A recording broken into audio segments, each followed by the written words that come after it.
Hello అండి. Welcome to our channel Raji Tej world. ఈ video వచ్చేసి నిన్న వ్యాలంటైన్స్ డే రోజు తీసిన వీడియో. ఈరోజు అప్లోడ్ చేస్తున్నాను. వాయిస్ ఇవ్వడం అస్సలు కుదరలేదు. ఎందుకంటే ఈవినింగ్ వరకు చేసిన పనులన్నీ షూట్ చేశాను. కాబట్టి అసలు కుదరలేదు వాయిస్ ఇవ్వడం. అందుకని ఈరోజు అయితే వాయిస్ ఇస్తున్నాను ఈ వీడియోకి. ఇంకా నిన్న మార్నింగే అయితే బయటకైతే వెళ్ళాము. ఏంటా స్పెషల్ అని అంటే వ్యాలంటైన్స్ డే స్పెషల్ అంట. హ్యాపీ వ్యాలంటైన్స్ డే అని చెప్పారు మా ఆయన. అప్పుడు అర్థమైంది ఇంత పొద్దున్నే నాకు బయటికి తీసుకురావడానికి కారణం ఇది అని. ఎప్పుడు ఇంత మార్నింగ్ అయితే బయటికి రాలేదు. వెళ్తాం కానీ ఇంత సర్ప్రైజ్గా అయితే ఎప్పుడూ లేదు. నేనే అడిగి నేనే బతిమలాడి తీసుకెళ్ళమంటే కానీ తీసుకెళ్ళరు మా ఆయన. ఈరోజు ఏంటో స్పెషల్ అనమాట. తనకి తనే తీసుకెళ్ళారు బయటికి. ఇంకా ఇంకా ఎక్కడికి అనుకుంటున్నారు? రైతు బజార్కి అయితే వెళ్తున్నాము. ఇంకా చూస్తున్నారు కదా బయట అంతా ఒక వంతెన అయితే ఉంటుంది. అశోక్ నగర్ వంతెన దీని పేరు. దీని చుట్టూ ఉంటాయన్నమాట. ఫిష్ మార్కెట్ ఉంటుంది. ఇంకా పువ్వులు, దేవుడికి పెట్టుకోవాల్సిన పువ్వులన్నీ ఉంటాయి ఇక్కడ. మనకి ఎక్కడికి వెళ్ళాల్సినంత అవసరం లేదు. చుట్టూరు చాలా ఉంటాయి షాపులు. అవతల సైడు చీపుర్లు, ఫ్రూట్స్ కూడా అమ్ముతారు ఇక్కడ. మనం ఇంకా వంతెన దాటిన తర్వాత అయితే ఇక్కడ హెల్తీ జ్యూసులు అంట. రాగి జావా, ఏబీసీ జ్యూసు, ఇంకా ఏంటి గుమ్మడికాయ జ్యూసు, అదేంటి ఆ గడ్డి, గోధుమ గడ్డి జ్యూస్ కూడా అమ్ముతున్నారు. ఈ గడ్డి ఏంటి అంటే నేను యూట్యూబ్లో చూశాను అనమాట. దీనివల్ల వెంటనే బ్లడ్ పెరుగుతుంది, ఇది తాగితే మంచిదే అన్నారు. ఒకసారి ట్రై చేద్దాం, బాగుంటే మనము ఇంట్లో చేసుకోవచ్చు కదా అని అనుకున్నాను. దాంట్లో గడ్డి వేసిన తర్వాత నిమ్మకాయ వేశారు, రావుసిరికాయ చిన్న చిన్న ముక్కలుగా కోసి అది వేశారు, అల్లం వేశారు. ఇంకా తాగిన తర్వాత టేస్ట్ చూడాలి ఎలా ఉందో. అయితే ఇంకా నా జ్యూస్ అయితే అయిపోయింది, ఇచ్చారు. ఇది వచ్చేసి 30 రూపీస్ అంట ఈ జ్యూస్ వచ్చి. నేనైతే తాగాను. కొంచెం పుల్లగా ఘాటుగా బాగానే ఉంది, కానీ ఎక్కువ తాగలేకపోయాను. మా ఆయనకి ఇచ్చేసాను. మార్నింగే ఒకటి కదా, అంత తాగాలనిపించలేదు అనమాట. ఇంకా వచ్చేసాము. ఇక్కడ ఒక పార్క్ అయితే ఉంటుంది. దానికి ఎదురుగుంట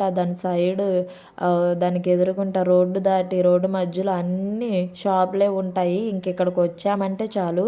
ఎందుకంటే ఇక్కడే రైతు బజార్ ఉంది కాబట్టి బయట లోపల కూడా షాప్స్ ఎక్కువ ఉంటాయి. మనకి ఏం కావాలన్నా దొరుకుతాయి ఇక్కడ. స్వీట్ కార్న్ నుంచి పర్పుల్ క్యాబేజీ, బ్రోకలీ అన్నీ ఉన్నాయి. నేనైతే ఇవన్నీ కొంచెం బ్లింకిట్లో ఆర్డర్ పెట్టుకుంటాను అప్పుడప్పుడు.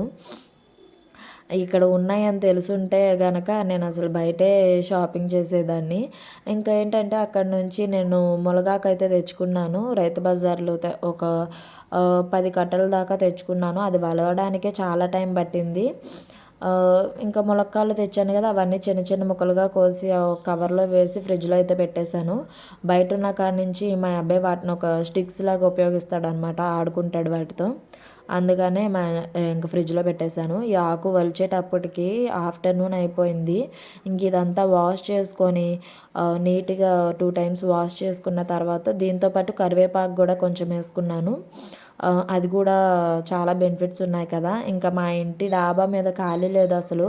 అన్నీ మా ఓనర్ గారు మొక్కలు అయితే పెంచుకుంటున్నారు కాబట్టి ఎదురింటి వాళ్ళని కొంచెం హెల్ప్ అడిగి వాళ్ళ డాబా మీద అయితే ఆరబెట్టుకున్నాను. చూసారు కదా, అటు సైడ్ మా ఇల్లు ఉంది, ఎదురింటి వాళ్ళ డాబా మీద ఉన్నాను నేను.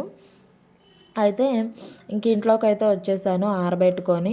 ఇంక మళ్ళీ ఈవినింగ్ అయితే వెళ్ళాను. 4 ఆ టైం కల్లా వెళ్ళాను. పర్వాలేదు, చాలా వరకు ఆరిపోయింది. ఇంకా చేసేయవచ్చు. ఇంకా అంటే ఫ్రై అయిపోవడానికి రెడీగా ఉందన్నమాట ఆకు. చాలా వరకు ఆరిపోయింది. ఇంక ఇంట్లోకి తెచ్చుకున్న తర్వాత పొయ్యి మీద కడాయి పెట్టుకొని 2 టేబుల్ స్పూన్లు ఆయిల్ వేసుకొని ఒక 3 గుప్పెళ్ళు అయితే ఈ సాయి మినపగుళ్ళు అయితే వేసుకున్నాను. గుప్పెడు నిండా తీయలేదు కాబట్టి కొంచెమే కనిపిస్తున్నాయి. ఇవి వేస్తే టేస్ట్ బాగుంటుందంట, అందుకని అవి వేసాను. ఇంకా పచ్చిశనగపప్పు వేస్తారు. నా నా దగ్గర అది అవైలబుల్ లేదు. అందుకనే ఇవే వేశాను. ఇంకా వీటి తర్వాత జీలకర్ర 2 టేబుల్ స్పూన్లు, ఒక 3 టేబుల్ స్పూన్లు వచ్చి ధనియాలు, ఇవన్నీ వేసుకున్న తర్వాత లాస్ట్‌లో ఒక 2 టేబుల్ స్పూన్లు నువ్వులు వేసుకోండి. అది కూడా టేస్ట్ బాగుంటుంది. అది హెల్త్ బెనిఫిట్స్ కూడా చాలా ఉన్నాయి దాంట్లో.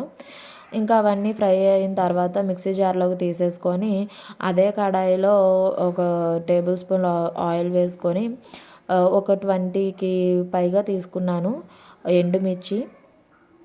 అవన్నీ బాగా ఫ్రై అయిన తర్వాత ఈ ఆకు కూడా మంచిగా ఈ కరివేపాకు, ఈ మునగాకు మొత్తం బాగా ఫ్రై చేసేసుకొని ఇంకా మిక్సీ జార్‌లో ఒక 2 టేబుల్ స్పూన్ల సాల్ట్ వేసుకొని ఒక చిన్న నిమ్మకాయ సైజు అంత చింతపండు వేసుకుంటే ఇవి ముందు మిక్సీ పెట్టేసుకున్న తర్వాత ఆకు వేసుకోవాలి. లేకపోతే మిక్సీ అవ్వదు. నాకేంటో ఏదో అసలు కుదరలేదు, అవ్వలేదు పొడి. కాబట్టి పక్క వాళ్ళని చిన్న మిక్సీ అడిగి అందులో అయితే వేశాను. మంచిగా అయింది. చూసారు కదా! నేను చేసిన కారప్పొడి ఎలాగుందో కామెంట్‌లో చెప్పండి. Thanks for watching.